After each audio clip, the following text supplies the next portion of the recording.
Tov. Shalom, shalom. Exceptionnellement, on continue notre étude des Mouna. Enfin, cette fois, en plus, ça tombe bien. Le Rav est partout, je ne peux pas être là aujourd'hui. Donc, on avait commencé la notion de Sanégoria sur l'Am Israël. Sanégoria, c'est la capacité d'aimer l'Am Israël, quelle qu'il soit, quelle que soit sa situation spirituelle. Et on avait commencé de voir ensemble une lettre que le Rav Kook avait écrite au Radbaz, qui était un des rabbanim de Tzfat, qui a écrit avec les Mekoubal, qui était un immense Mitram. Et une lettre qui exprime bien comment le Rav Kook voit son intervention. La question qui lui avait été posée, c'est plutôt une objection. Comment tu peux dire que tu te rapproches de certains certains Rechaïm, alors que nous avons la mitzvah dans la Hamida de prier, tous les jours on prie la Malchinim et la Minim Altei Tikva. Comment tu peux trouver une harmonie dans tout ça? Okay? La Malchinim et la Minim apparemment, c'est les mécréants. Donc on prie pour qu'il n'y ait pas d'espoir, pour qu'il ne se passe pas de bonnes choses pour eux. Et comment tu peux essayer de les rapprocher? C'est-à-dire, on était là. Moi, chez Katav Mar, c'est le deuxième. Moi, chez Katav Mar, l'itmo alay, b'ma shani mekarev et akol, gam et poché Israël. Tu as été surpris de mon comportement, qui est de rapprocher tout le monde, même les poché Israël, même les impies d'Israël, les fauteurs d'Israël. Là, je lui écris par allusion,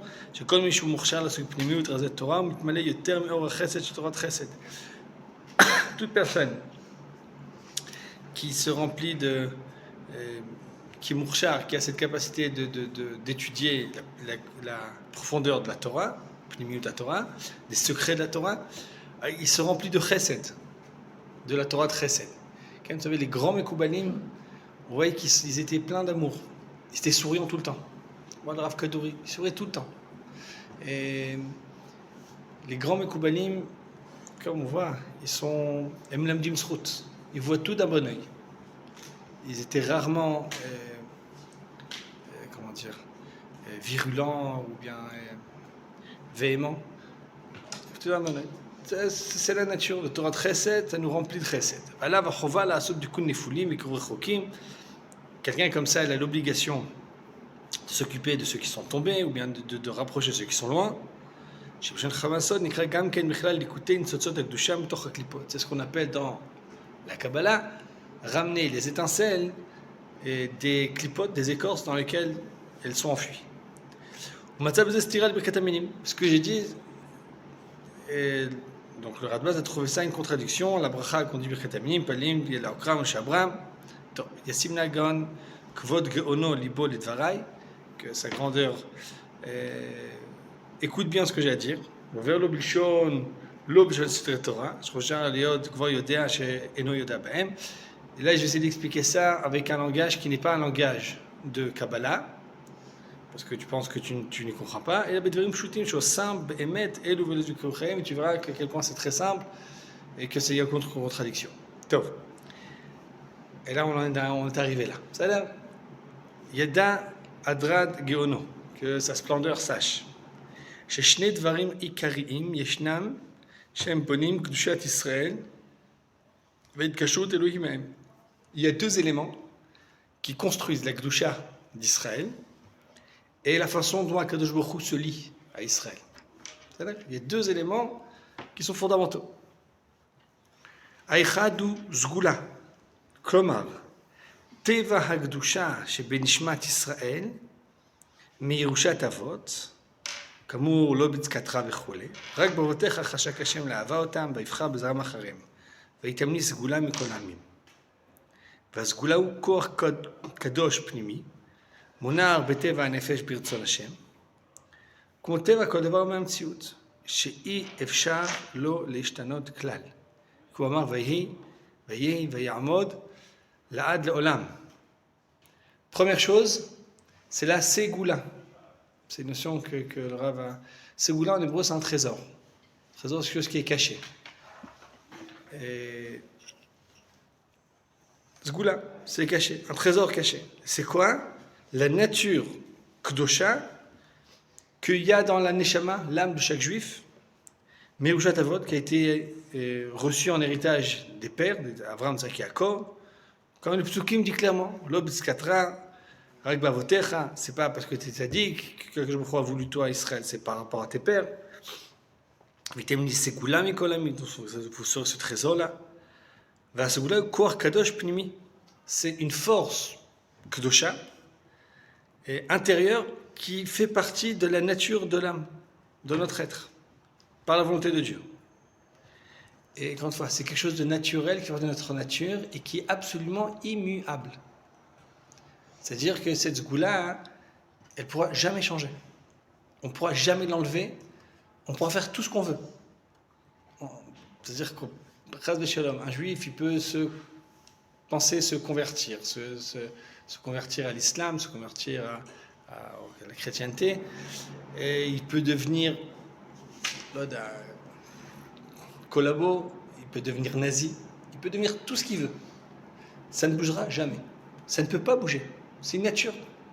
Un être humain, il peut se mettre à marcher à quatre pattes, il peut se mettre à manger du royal canin, faire waf waf, ça restera un être humain qui devient fou. Ben, ça restera un être humain. Il y a quelque chose qui est absolument immuable. Cette zgoula, on ne peut pas la changer. On peut faire tout ce qu'on veut, on peut monter au ciel, descendre. Même certains juifs, qu'on a la mitzvah de, parfois il y a chez un moridim velom alim. Il y a certaines personnes marquées que s'ils sont à côté d'un puits, hop, on peut les faire tomber et pas les faire monter.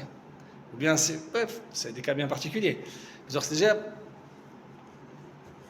qui sont très loin, nocifs, et que, c'est-à-dire que même cette personne-là, quand on le jette dans le trou, il reste juif, même dans le trou. Il est rêve des mitzvot. Il rêve des mitzvot, même s'il ne veut rien faire. Okay. Il n'y a pas eu quelques personnes qu'on a excommuniées? Excommunier, c'est la façon dont on se rapporte à eux. C'est excommunier dans le sens, ils ne font pas partie du minyan, on ne fait pas brit mila à leurs enfants, etc. Mais ils restent juifs. Plus qu'excommunier, je parle des gens qu'on a le droit de tuer. C'est loin, c'est pas juste communier, on a le droit de tuer. Même quand on a le droit de les pousser dans un puits. Hein, même quand on les a poussés et qu'ils sont dans le puits, vous savez, qu'ils continuent à cracher, à insulter, ils restent juifs. Ça, c'est immuable, ça ne peut pas bouger. Ça peut pas bouger. Et c'est une Kedusha qui existe en nous. C'est la Sgoula. Tov. Hachéni, la deuxième chose qui existe en Israël. Alors, quand c'est facile, on fait ce qu'on veut. Enfin, non, il y a une autre chose. Où il n'y en a pris un. C'est le libre arbitre qu'on a. Ça, c'est pas un héritage. C'est chacun selon ses actions, selon son étude. Okay? C'est... Maintenant, c'est important. Qui est la cause principale de notre Kedusha? Qu'est-ce qui construit ce que nous... Le libre arbitre, ça veut dire ce que nous, on a construit. C'est le fait, c'est le parcours qu'on a parcouru chacun.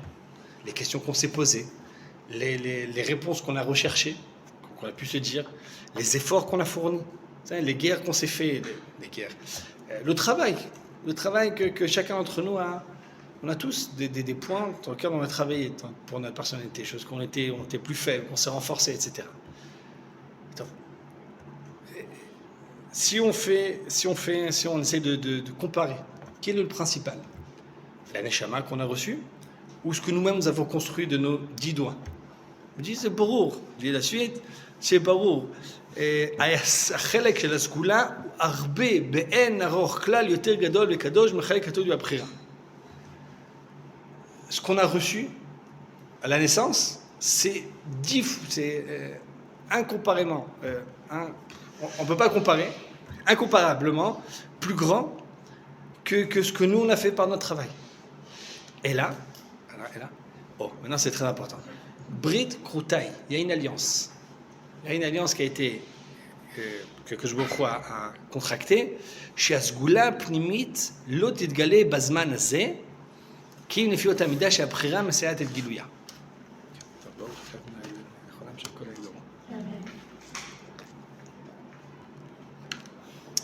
Cette âme magnifique qu'on a en nous, cette âme qui fait partie des choses les plus élevées qui existent dans la création, on ne pourra la rencontrer que après un travail. C'est-à-dire que tout ce qu'on parle qu'un type on a reçu une âme qui est, encore une fois, qu'on n'a rien fait pour, mais on l'a reçu. On se dit Manaïm Goralen, tout ça tous les matins. On dit le sort qu'on a reçu, c'est Naïm Meod, c'est un cadeau qu'on n'a rien fait pour. Il faut savoir que ça ne se dévoilera pas, okay, ça n'apparaîtra pas, et si on n'a pas fait un travail de notre Bechira Chofshit. Ce qui fait que même des personnes qui ont reçu de Dieu, de Matanad, par leur naissance, une âme extraordinaire, s'ils n'ont pas travaillé sur eux, s'ils n'ont rien développé, on ne rencontrera rien. On verra des gens médiocres, des gens petits, et sur tous les domaines. Et des gens dont on ne connaîtra pas, dont on ne verra aucune différence entre eux et parfois même les pires des goïms. Parfois on sait qu'il y a des juifs qui peuvent se comporter pire encore que des non-juifs. Donc il y a une gdoucha intrinsèque, il y a le travail qu'on doit fournir. Cette gdoucha intrinsèque ne peut pas se dévoiler. On la rencontrera pas si on n'a pas travaillé pour. C'est-à-dire, donc notre travail à nous, c'est de permettre de dévoiler ce qu'on a en nous. Top. Bisman Azé dit, peut-être qu'il y aura une autre période, mais en tout cas dans le monde dans lequel on vit, si on ne travaille pas, si on ne choisit pas, si nous-mêmes on n'étudie pas, si on ne fait pas de mitzvot, on ne verra rien de ça. Rien n'apparaîtra. Et on aura devant nous, je trouve, quelqu'un qui sera comme un goy, même pire encore. Quoi pire encore? Comme un mauvais goy, pas encore un bon goy, un mauvais goy. Alken. Akol taloui les filles, rova maaseh.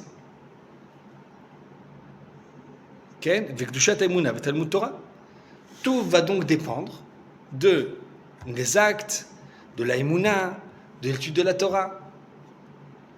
והשם יתברך הנוהג בחזו בכל דור, מסדר וסדרי נשמות הצריכות להופיע בעולם. לפעמים כוח הבחירה מתגבר, וכוח הסגולה עומד במצב העלם ואינו ניכר, וכוח הסגולה מתגבר, וכוח הבחירה עומד במצב נעלם. On a autre chose encore.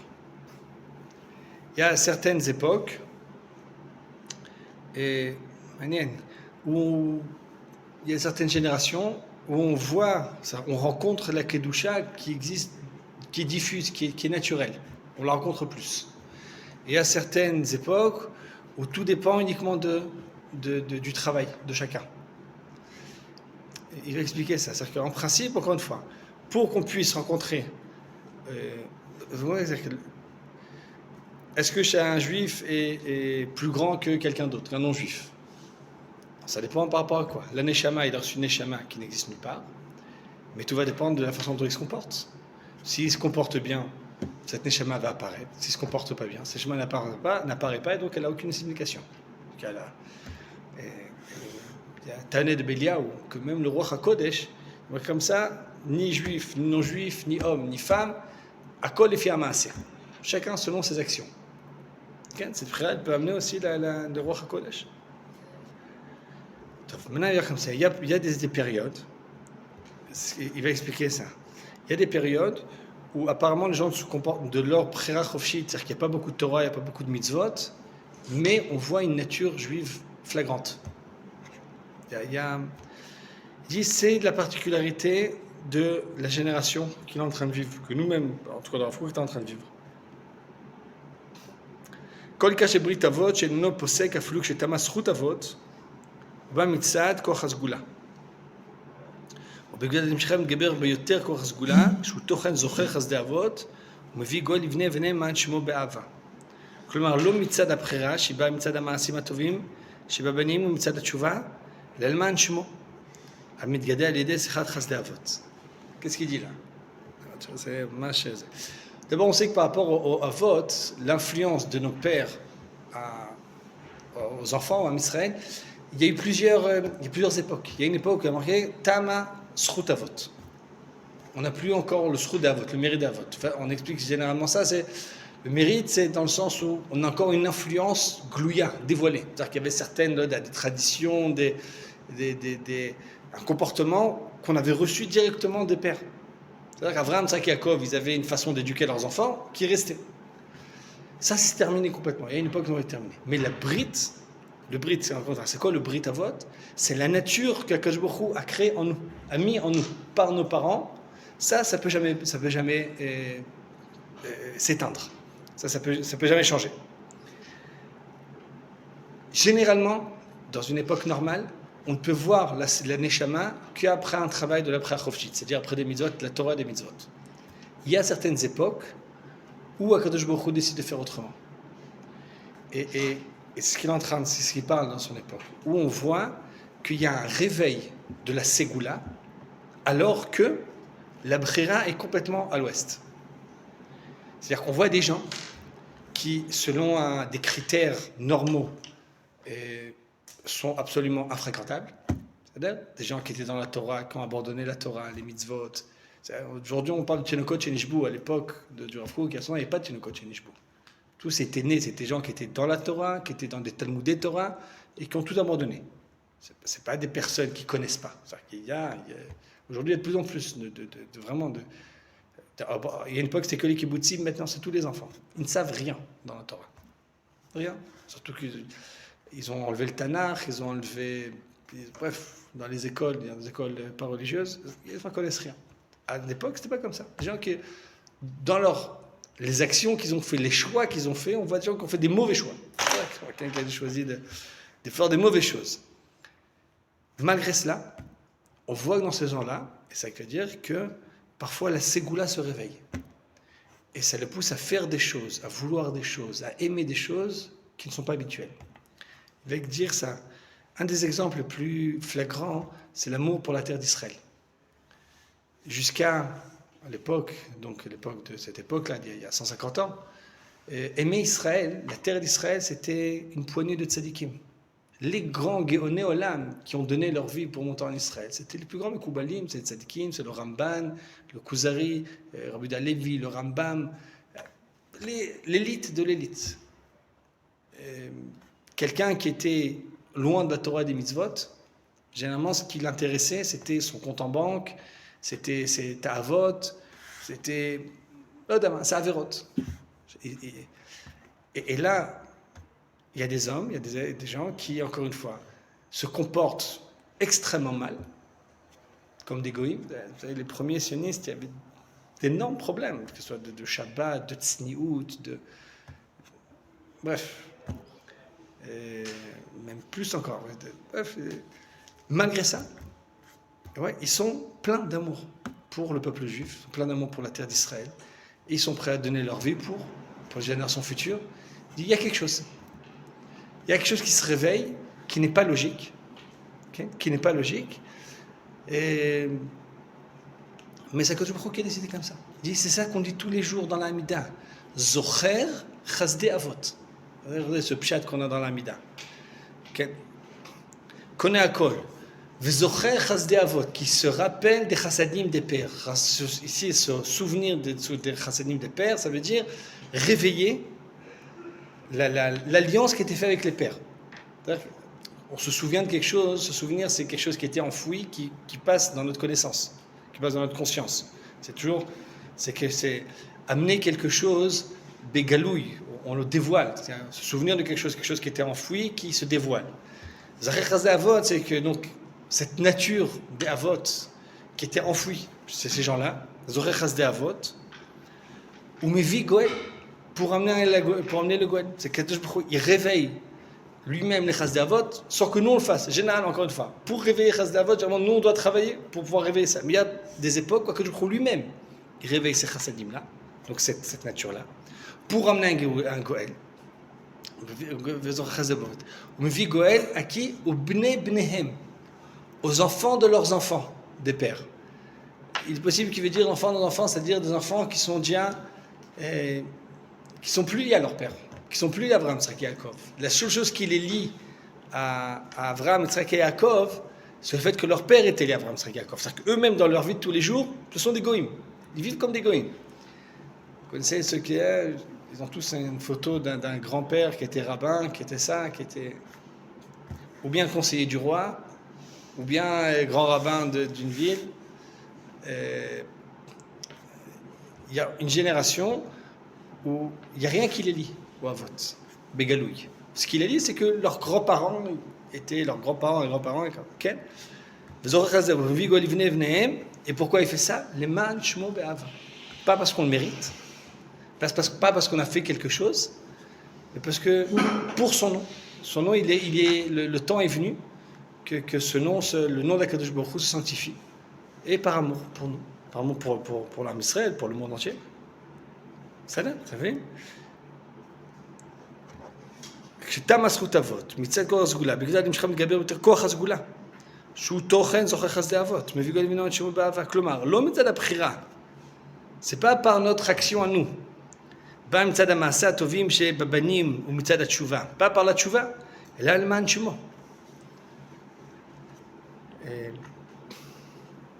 המתגלה על ידי זכירת חסדי אבות. כן? Ce qui va se passer, c'est que nous, on est une centaine d'années après, que ce miracle-là, comme toute chose qui n'est pas naturelle, ça ne peut pas durer longtemps.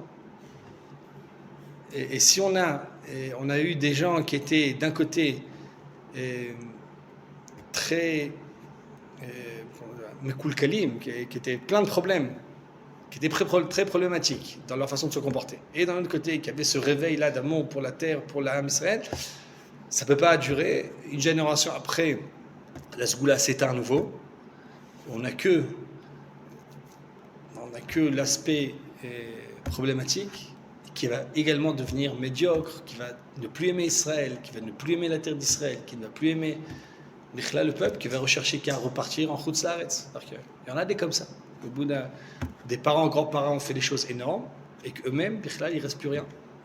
Ça ne les intéresse plus. Moi, j'ai rencontré quelqu'un qui était il y a longtemps, dans le Lechi, dans le groupe Stern. C'est un groupe Yael Stern. Quand j'ai rencontré, déjà, il était vieux. J'étais adolescent, il avait plus de 90 ans. Il a dit deux choses. Il a dit, d'abord, tout ce qu'on faisait, on pensait aux générations futures. Tout ce qu'on faisait. On dit quelqu'un, il est venu avec ses enfants, il dit, mais pourquoi tu fais ça? Non, pour les générations futures. Deuxièmement, il dit, on a tué beaucoup de gens. On a tué. Et on était plein de haine. Ils avaient la rage. Ça, c'est autre chose. Alors, ce monsieur-là, une période, il nous a dit, la première fois que je l'ai vu, il nous a dit, il a honte de cette période-là. Qu'il était. Plusieurs années après, quand j'ai fait ma lia, j'étais le revoir. Et après, il m'a embrassé, il m'a dit, tu peux pas savoir que je suis retourné en Israël, c'est la meilleure chose que j'ai faite dans ma vie. Ah, pardon, il a fait tchouva sur ça aussi. Bref, il est un grand homme, quelqu'un de particulier.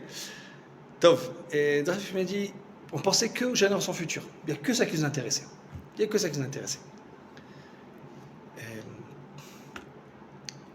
Tov. Continue Rav Kook. Ça, c'est un point. Il y a la prira, il y a la sgoula, et parfois, il y a des choses qui se réveillent alors que le comportement n'est pas cohérent. Et c'est quoi les minimes? La minime et la malchinim, el titikva, des gens qui ont pris pour qu'ils meurent, pour que je vous les fracasse. אומנם לפעמים מתגבר חושך כזה שמפסיק את תופעת סגולה גם כן.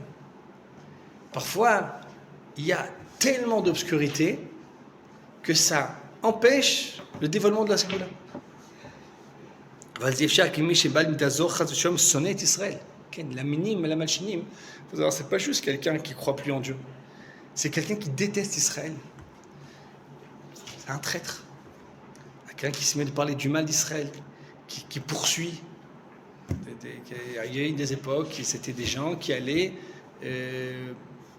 moucharder, qui allaient dénoncer. C'était des délateurs.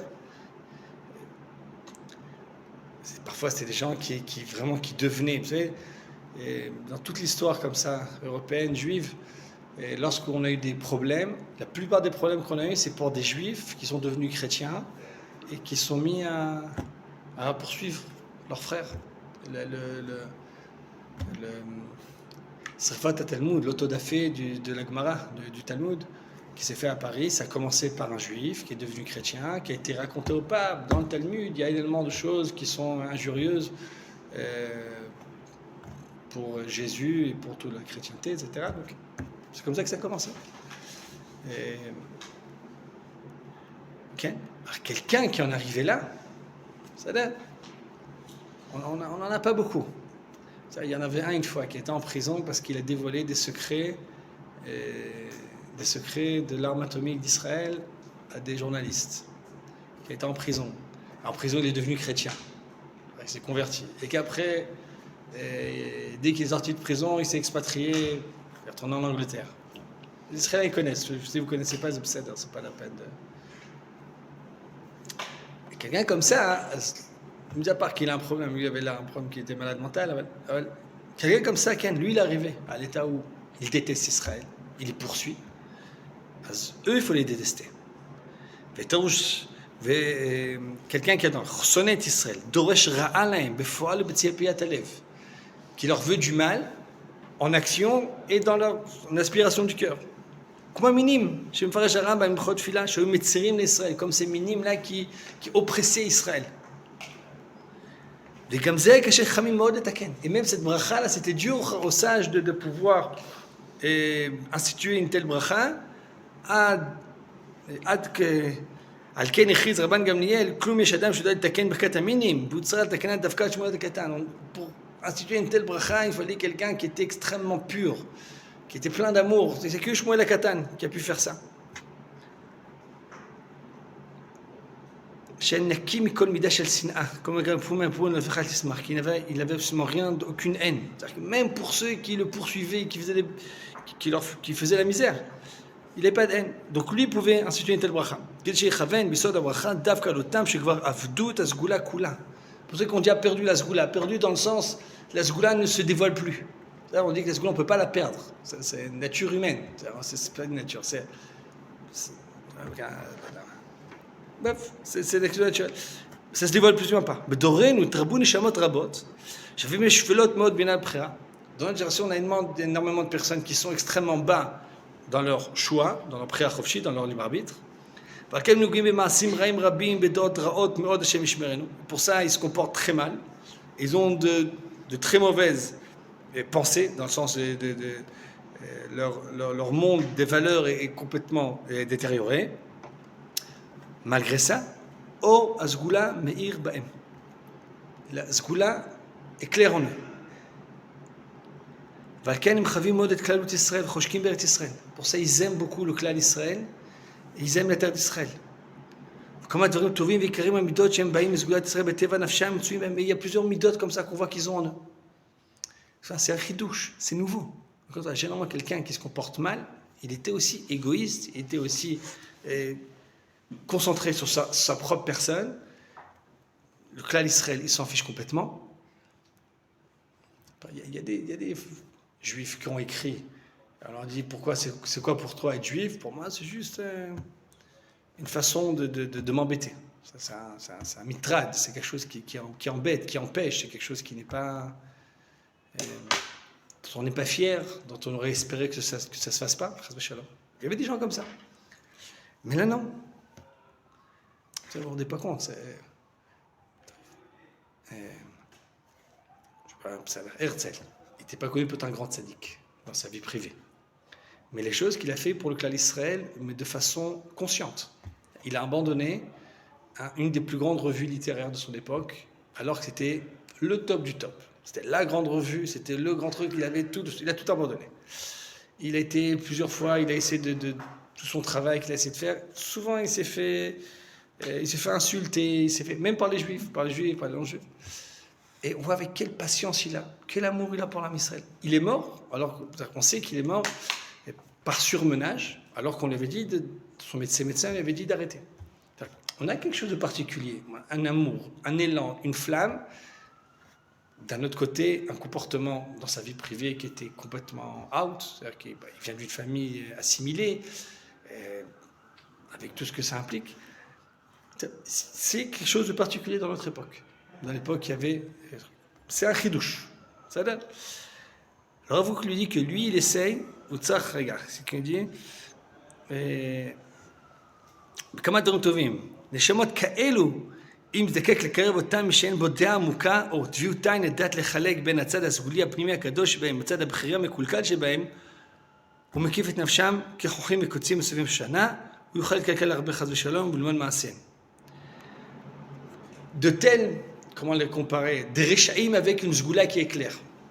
Parce qu'il y a des rachats, il fait ça ou ça. Des réchaïm avec... Pour pouvoir les rapprocher à la Kedusha, il faut être expert. Il faut savoir exactement quoi prendre, quoi refuter, et savoir regarder exactement où est cette personne-là. Et si quelqu'un n'est pas capable de trouver ça, pour lui, être en présence de telle personne, ça peut que le détériorer. C'est-à-dire qu'on voit quelqu'un, il nous dit des choses, il raconte des choses et on ne l'écoute pas. C'est-à-dire que ça doit être fait. C'est-à-dire qu'il faut savoir lire ce qui se cache dans son cœur au-delà de ce qu'il dit. Quelqu'un va dire on vient en Israël, pourquoi? Pour créer la véritable nation communiste. Je dis t'es fou? C'est Chas Shalom. Non, dans ce qu'il dit, on vomit. C'est-à-dire, il dit des choses, on tombe par terre. Mais on voit derrière ça que quand il parle du Ham Israël, il y a les yeux qui pétillent. On voit quand il parle de la terre d'Israël, il faut savoir lui le faire différencier. Par contre, il y en aura qui sont plus communistes que juifs, et que pour eux, la terre d'Israël, c'est juste une possibilité. C'est-à-dire que c'est pas facile à voir. C'est pas tout le monde qui est capable de discerner qui est la personne qu'on a en face de nous. C'est-à-dire qu'il y a eu aussi des gens qui sont venus en Israël, mais qui étaient passionnistes. Vous savez que dans l'université de Jérusalem, il y en a qui sont dans l'université de Jérusalem, à Arad Sophim. Pendant longtemps, l'université d'Arad Sophim pensait donner des cours en allemand. Ils ne voyaient pas forcément une grande chose à parler hébreu. Ils étaient passionnistes. Ils ont toujours été de gauche. C'est-à-dire que même avant la création de la gauche, ils ont toujours été pas très sionistes. Pour eux, voilà. C'est juste une façon de pouvoir enseigner en allemand tranquillement. Quelqu'un qui n'est pas capable de discerner ça, il peut lui-même être atteint. Il peut être lui-même se détériorer en étant en contact avec des gens comme ça. Et oui, il peut se lier au mal car il est obligé de s'éloigner de ces gens-là. Que je crois, alors que je rajoute quelque chose.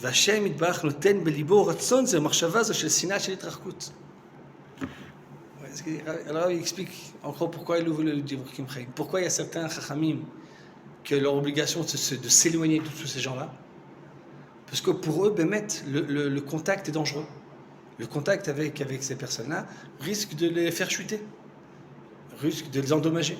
Donc pour eux, Akadosh Baruch Hu met dans leur cœur une haine.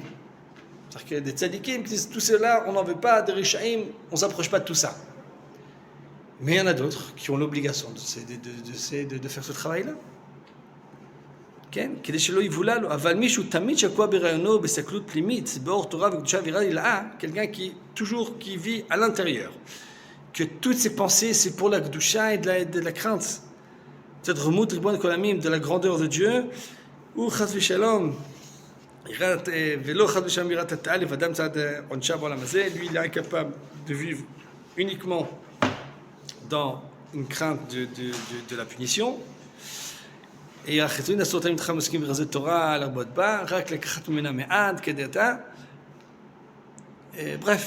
je saute des lignes. תלמידים כאלה אינם מכירים מטבעם טבע הסגולה הפנימית. יודעים להפריד ממנה בדבקות מחשבתם את הקליפה הבחירית. הם חייבים, מוזרים על זה, לקרב פושעים כאלה סגולה פנימית שיש להם. Quelqu'un qui est capable, lui, là, il doit faire ce travail-là, d'essayer de séparer la sgoula qui existe et l'écorce qui est mauvaise. C'est quoi en fait? De quoi il parle? Il parle d'une capacité chez certaines personnes à pouvoir percevoir un peu le positif en l'autre? Non, c'est plus que ça. C'était d'abord. On parle. C'est vrai que c'est pas tellement pour nous, mais dans l'idée, c'était des Talmidei Chachamim qui avaient dans leur cercle d'amis, de proches, des gens qui étaient extrêmement loin de la Torah. Le Gilrat de base, depuis quand tu es commun avec des Rishaïm? Les Rishaïm ont pris pour qu'ils meurent. On dit attends, pas tous les Rishaïm. Il y a des Rishaïm habituels, toi on s'éloigne d'eux.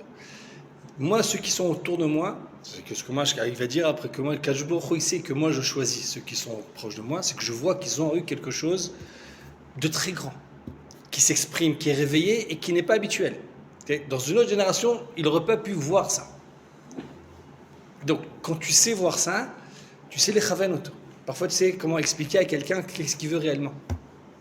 Par exemple, cette personne qui veut créer un idéal communiste, tout le monde sera égal, etc. Tu peux lui dire, non, ce que tu veux, toi, c'est que l'âme Israël redevienne dans sa grandeur. C'est-à-dire qu'il aime déjà l'âme Israël. Tout un travail. Comment le rapprocher Pardon Comment il explique, par exemple, la différence entre quelqu'un qui arrive à voir ses volets qui est révélé, et celui qui n'arrive pas à la voir? Alors, lui, il dit d'abord, c'est des sortes de Talmidei Chachamim. Parfois, des sortes de Nefashot. C'est une sorte de nature. Il y a une nature, et puis parfois, c'est lié au travail qui a été fait. Quelqu'un qui est sans arrêt plongé dans les cités Torah, et quelqu'un qui a une Irat Shamaim, qui lui est propre, qui est autre.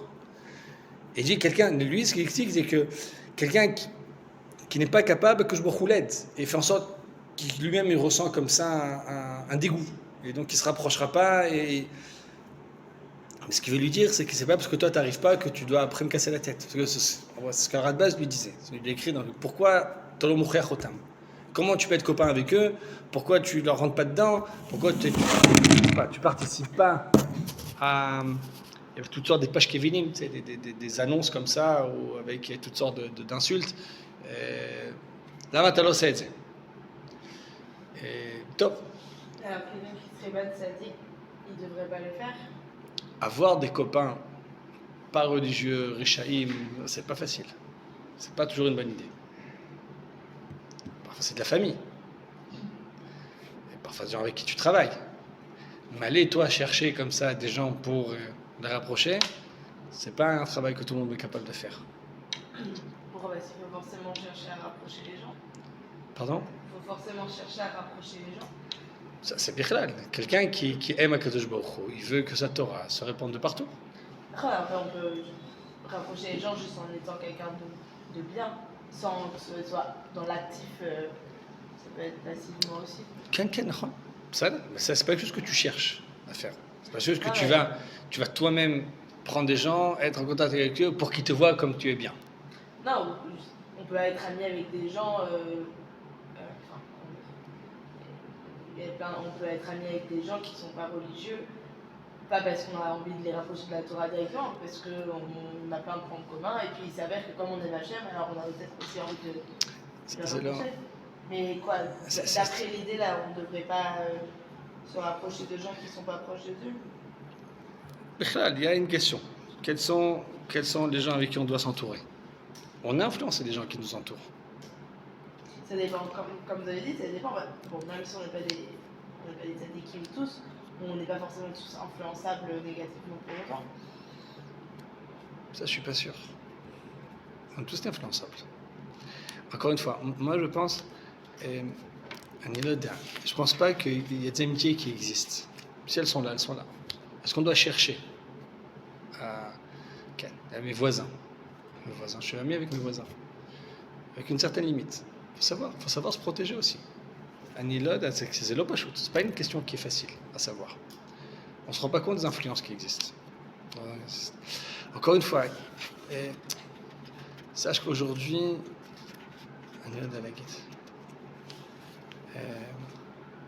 est-ce qu'on doit chercher à être copain avec tout le monde? C'est ta question. Non, c'est si on est ami avec quelqu'un. Si on est ami avec quelqu'un, on ne doit pas chercher à le rechercher. Si on est déjà ami, on est déjà ami. Ça donne. Maintenant, on parle plus que ça. Le Rav Kook, c'est une personnalité qui était publique. Et il y avait sans doute des gens autour de lui. Donc, c'était les gens avec qui il traînait tout le temps. C'était pas même des amis que tu as. Si tu vas être tous les jours avec eux, sache qu'il y aura un problème. Il faut savoir se protéger aussi. Après, on peut voir, on est toutes plus ou moins grandes, on peut voir si pendant des années on a été amis avec quelqu'un qui ne nous a jamais influencé. Nous on parle d'amis pas. Nous on a des amitiés qui sont depuis qu'on est enfant, etc. C'est que même ça veut pas dire.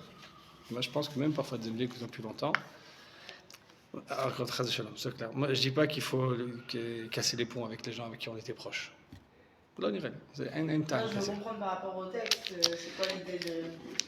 Encore une fois, lui il dit qu'il s'occupe de l'Ekarev Rechaim. C'est-à-dire, il fait du Kirouv. Donc, c'est lui qui va vers les gens. D'accord, donc Rav Kook, lui, c'est pas une amitié stable, il va se rapprocher des gens pour les rapprocher. Ken. Ok. Exactement. Et j'imagine qu'il avait ses amis aussi proches, Bli Kesher. Mais bien sûr, il y a des gens qui ne sont pas amis parce qu'ils ne sont pas amis, c'est-à-dire qu'ils ont une vie complètement différente. C'est pas des gens avec qui ont grandi, c'est tes voisins. Non, c'est des gens qui n'ont rien à voir. Malgré ça, il y a un certain lien avec eux. Et il essaie de les rapprocher. C'est-à-dire qu'il est. Okay. Il a pour but de les rapprocher. Pas juste pour le plaisir d'être copains. Bichlal, il y avait des gens que pour le plaisir d'être copains, ils n'avaient pas le temps dans leur emploi du temps. C'est juste du temps juste pour discuter autour d'un café. Je sais pas, moi je vois que m'asseoir un café avec ma femme, il faut prévoir dans l'emploi du temps. S'asseoir, prendre un café avec un copain, avec quelqu'un que tu connais pas. À mon avis, c'est. Et j'imagine que si moi c'est comme ça devait être fois 1000, fois 1 million, fois. Donc, il avait très peu de temps, j'imagine, juste pour le plaisir d'avoir des copains. Pour un match de foot, voilà. Donc, pour lui, c'était un but de s'occuper des grands intellectuels qui étaient des Rechaïm, dans leur façon de voir le monde. C'était des Rechaïm qui étaient pleins de picorettes à Mikra et il a réussi à les rapprocher? On ne sait pas, je ne sais pas quoi dire. Il y a des choses comme ça, ce qu'il dit le Rav Kook, dire après, c'est que l'action qu'un tzaddik a sur une personne, tu ne peux pas la voir immédiatement. Ce n'est pas quelque chose que tu peux voir tout de suite. Parfois, il dit, c'est comme Izroa Zraim, c'est que tu mets des germes, tu mets des graines dans quelqu'un, et puis tu ne sais pas. Après son fils, son petit-fils, son arrière-petit-fils, d'un coup, tu ne sais pas d'où ça vient. Et ça vient de cette parole-là. C'est-à-dire que les tzadikim, les vrais tzadikim, pour l'atam, l'olam, lo chazarat rekam. Ils ne peuvent jamais échouer. Les paroles qui disent, ça rentre, un jour ou l'autre, ça agira. Comme dit Yitzhak Avinu, a parlé à Esav pendant des dizaines d'années. Est-ce que ça l'a aidé? Est-ce qu'il a réussi à faire tchouva à Esav? Bof. Mais il est possible que par ces paroles-là, des générations après, on a eu Rabbi Meir, on a eu Rabbi Akiva, on a eu Saint Rémo, la Bada de Saint Rémo, on a eu Balfour, 1000 ans après, 3000 ans après. Et Rav Kook a été le seul à. Il y a eu d'autres tzadikim qui lui il était comme ça. Rabbi Nachman il faisait ça aussi. Rabbi Nachman on dit qu'il joue aux échecs avec la picorsim de sa génération. C'est-à-dire que ces personnes, naturellement, ils ne sont pas censés avoir des amitiés, c'est pas des potes naturels. Il y a quelque chose. Et malgré ça, il est. J'ai du mal à comprendre le fait qu'il y a des gens pour qui c'est dangereux d'être avec des gens qui sont moins que. Pas que moins que. Là, on parle des gens qui sont dans l'extrême. Ouais, ok, à l'extrême. Et qu'il y a des gens que c'est pas grave, eux ça va. C'est pas que c'est pas grave, ils sont capables de faire. Okay. Ils sont capables de voir un tel. Est-ce que le but de quelqu'un dans la vie, c'est pas de la mode de chérie et que partout où je sois, alors. C'est-à-dire pourquoi tout le monde n'est pas comme les deuxièmes, c'est ça que tu veux dire? Je comprends pas qu'il y a des gens qui doivent vivre dans leur bulle. Lui, le Rav Kook, c'est un limoutzrout qu'il a. C'est-à-dire qu'on n'a pas toutes ces capacités-là de pouvoir regarder au-delà de ce qu'on a en face de nous. Pas tout le monde a ça. C'est pas un travail que tout le monde doit faire. Lui, je pense que oui, mais tout le monde, pas tout le monde a cette capacité. Il dit qu'on a un travail à faire. Parfois, on n'y arrive pas. Peut-être on arrive pas parce qu'on est paresseux, parce qu'on n'y arrive pas, parce qu'on vit dans un. Là, t'as raison. En principe, c'est un travail que tout le monde devrait faire. Quand tout le monde devrait faire. Le fait des carèves, finalement, c'est pas la meilleure façon de se protéger soi-même. Les carèves, c'est ce que Chabad disent. Tu connais? Oui, Kebolo. Ah, quand. On voit que le Chabad ils réussissent. Mais pas tous. Enfin, ceux qui ne sont pas Chabad ne réussissent pas à ça. C'est possible que Chabad c'est autre chose, c'est la bracha du Rabbi, c'est surnaturel. Donc, c'est vrai qu'il y a un côté comme ça. Que quand tu agis, c'est une façon. Mais on voit que c'est pas toujours facile. Sache que c'est pas toujours comme ça. Pas chouette. Chabad, Bémet, c'est pelle quand ils arrivent à survivre, à faire grandir leurs enfants, à continuer à faire. Dans le Yom Yom, tu vois que tous ceux qui sont pas Chabad, c'est pas chouette. Pas tout le monde a la capacité d'être Chabad. Bémet, je sais pas comment ils font. C'est incroyable. Vraiment incroyable. Kipchuto. C'est à Tombouctou. Vraiment, la vraie ville Tombouctou. Il y a un Bet Chabad avec 3 juifs. Et leurs enfants ils grandissent. Après, ils vont dans des yeshivot. Comment ils font ça, on ne sait pas. Mais ça, il faut savoir, pas tout le monde est capable. Le Rav Kook, c'est un limoutzrout qui donne. C'est une façon, lui, de dire pour toi, c'est pas ton problème. Toi, tu as du mal. Ok, Mina Shamayim. Mais il faut savoir, mais il y a un rôle aussi à ça, qui est des gens qui s'opposent absolument et qui disent non, on s'approche pas de vous, on s'habille pas comme vous, on n'habite pas dans les mêmes lieux que vous, on veut rien de vous. Il y a un rôle à ça aussi. Oui, c'est de garder ma mâche. Pour nous rappeler aussi qu'il y a des problèmes. C'est vrai que c'est encore une fois, quand tu es proche de quelqu'un, tu as tendance à s'identifier avec lui et un petit peu aussi oublier tous les problèmes. Encore une fois, quand en Shabbat on passe dans la rue, quand il y a une voiture qui passe, est-ce qu'on a envie de lui éclater la voiture ou non? Moi, j'ai de la peine. Ça a de la peine. Si quelqu'un te demande le chemin, on a parlé, si quelqu'un nous demande le chemin, est-ce qu'on lui répond ou bien on dit je peux pas, je voule, t'es en train de cracher sur mon père, t'es en train de déchirer ta neshama, t'es en train de te shooter à l'opium, là. Tu veux que je t'aide? On va pas le dire. On sourit gentiment, je sais pas, mais dans le cœur, on doit ressentir ça. Pas tout le monde ressent ça comme ça, tu sais. Et on voit des gens, et tant, ça non. Il y en a comme ça, il y en a pas comme ça. Zéro pas chouette. Le fait que le Rav Kook ait fait publiquement il ait des amitiés avec des gens qui soient pas. Qui étaient loin. Qui étaient loin. Moi, de ce qu'on pourrait comprendre, c'est que s'il le fait publiquement, c'est qu'il peut aussi inciter d'autres gens à le faire. Sinon, si ça avait été quelque chose que pour lui, que spécifique à cette personne, qu'il faut un cadre, il faut être un tzaddik, Gadol, Racham, alors je pense que ça n'aurait pas été fait publiquement, ça aurait été vraiment un secret, quoi. Le fait que ce soit public, c'est que peut-être il y a une forme de incitation. Lui, il voulait inciter les Talmidei Chachamim à le faire. C'est-à-dire les grands Talmidei Chachamim de le faire. Maintenant, tu dis, nous... Qu'est-ce que vous appelez Talmidei Chachamim? À son époque, ceux qui étudiaient la Torah. Ah, quelqu'un qui étudie la Torah, c'est un Talmidei Chacham? Comment tu veux... Non, ceux qui étudiaient beaucoup de Torah, qui étaient plein de Torah, qui connaissaient beaucoup de Torah. Talmidei Chacham? Quelle autre définition tu connais Talmidei Chacham? Non, je pensais juste étudier la Torah, peut-être. J'imaginais. Shomer Mitzvot. Oui, mais voilà, Gadol. Ouais, je pensais que vous parliez Non, lui, Gadol.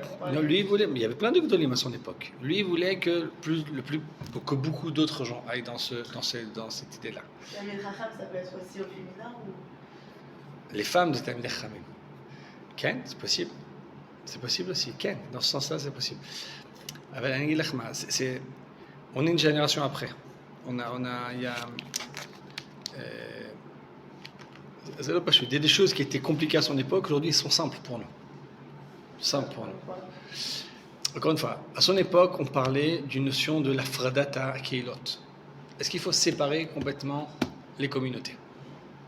C'est-à-dire, eux, ils sont là, nous, on est là, gamarno. On sait, il y a encore des gens qui pensent comme ça. Mais beaucoup de gens ne penseront pas comme ça. On dit après ça. On vit des kailotes, on est mélangé dans toutes les populations. Il est possible que des idées que lui nous a enseignées, pour nous sont déjà claires, qu'on peut aimer quelqu'un sans aimer ses actions. On peut aimer quelqu'un sans accepter, et grâce à ça aussi ne pas être forcément influencé. Retrouver le bien qu'il y a dans la personne, c'est qu'on est capable de ça, même si on n'est pas un gdolador. Il est possible, c'est comme ça. Mais je pense qu'il faut être vigilant. Il faut être vigilant.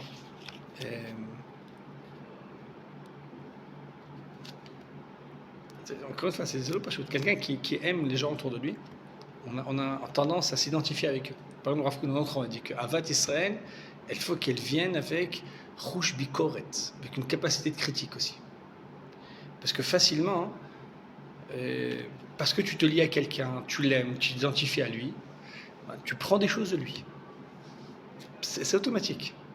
Ça, c'est comme ça. Plus quelqu'un il est proche de quelqu'un, plus il va recevoir de lui, il va être influencé de lui. On va marier femmes, parfois ils ont les mêmes visages. Je ne vais pas dire, parfois il y a un maître avec son chien. Ils ont les mêmes visages aussi. Parce qu'il y a beaucoup d'amour entre le chien et leur maître. Il faut savoir. Et quand on aime quelqu'un, on est influencé par lui.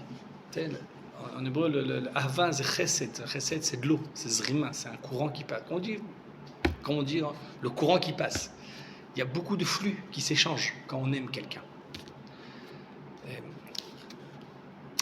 Un rave avec ses élèves, il doit avoir de l'amour. S'il les aime pas, si lui ne l'aime pas, il ne se passera rien. Ça va être un professeur de fac, ça ne pourra pas les faire changer. Il faut qu'il y ait de la crainte aussi. Il faut qu'il y ait du respect. C'est-à-dire qu'il faut qu'il y ait les deux à la fois. Donc, ce travail-là d'être avec des gens, avec des copains, que ce soit au travail, il faut savoir comment garder notre identité, notre Yirat Shamayim, tout en les aimant, tout en étant... Moi, je pense, Bichlal, rechercher à les karev anashim, c'est pas c'est pas un travail pour nous. Le plus facile, quand même, le plus efficace, c'est de vivre tel qu'on est, avec beaucoup de joie. C'est la meilleure chose pour approcher les gens. Être joyeux. Mais pour de bon. Pas juste danser dans les... Vous connaissez les nanars, tout ça? Ça me paraît moins attrayant. Moi, peut-être qu'il y en a que oui. Moi, ça me paraît un peu loufoque comme ça.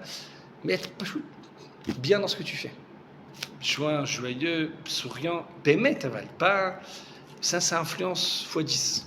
Et ça, tu peux influencer les gens même sans vivre avec eux et sans forcément devoir faire plein de choses ensemble.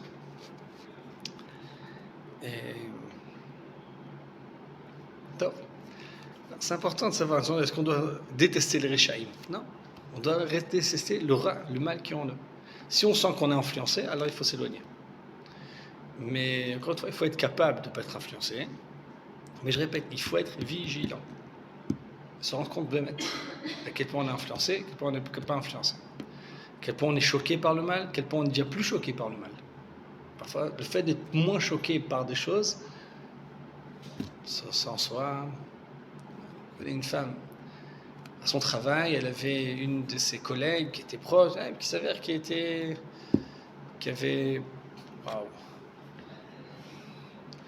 avait comme amie, bref, une femme qui aimait des femmes.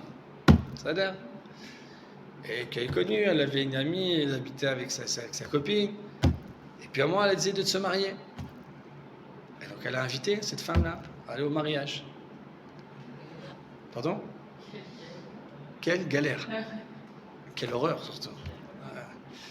Et cette femme-là, elle m'a dit qu'elle ne savait pas, Tob, Seder, elle est copine avec elle, tous les jours, donc elle va aller. Elle a été, au bout de 10 minutes, elle s'est rendue compte de ce qu'elle voyait, alors que c'était pas forcément provoquant, c'était pas les gay pride, je sais pas quoi, elle a été vraiment écœurée, elle s'enfuit rapidement. Mais le fait d'avoir été là-bas, ça montre que il y a un problème. D'être tous les jours avec cette femme-là, ça lui a fait moins comprendre la gravité de ce que c'est. Et Ken, la vie est complexe, pas au prochain. La vie est complexe, pas au prochain. Le plus facile, c'est de dire on met tout le monde dans le placard, nous on rentre comme ça, eux ils sont là-bas. Pas comme ça. Pour construire un pays, on n'est pas au moins impossible. Maintenant, l'Am Israël revient, on oublie de vivre ensemble. Il faut être capable de discerner la sgoula qui existe et les mauvaises actions qui existent aussi. Top. Juste ce que j'ai pas dit, c'est-à-dire que le limut zchut, c'est un autre endroit, puisque Rabbi Gabriel il donne cours maintenant, donc il peut pas nous poursuivre. Donc, c'est mes élèves qui attendent. Top, ça, juste quelqu'un qui se termine avec ça. Le limut zchut, quelqu'un qui arrive à limut zchut, il faut savoir que c'est quand est-ce que c'est le plus nécessaire. Dans notre endroit, c'est le plus nécessaire dans des moments où l'Am Israël est le plus bas. C'est-à-dire que c'est facile de parler du bien d'Israël quand il y a une super truc et tout le monde est content. Mais lorsque Israël se met à se comporter très mal, et, par exemple la grandeur de Moshe Rabbeinu, c'est dans la Prêt à Hegel, c'est en faux du Vaudor que c'est dévoilé. L'amour absolu du Moshe pour le Ham Israël, c'est quand l'Ham Israël fait le Vaudor. Et quand l'Ham Israël a fait la Hitnatkout, quand l'Ham Israël fait des Shtuyot, c'est le moment où il faut les mettre route. C'est le moment où il faut les mettre route. Et quelqu'un qui me la met route dans des moments comme ça, il faut savoir que c'est lui qui s'élève. C'est lui qui vit dans un monde beaucoup plus grand, et par lui, il arrive à élever tout le monde avec lui. Et ça, c'est dans l'autre feuille, en Roi d'Israël. Et Tov, on va s'arrêter ici. Chazak ou Baruch.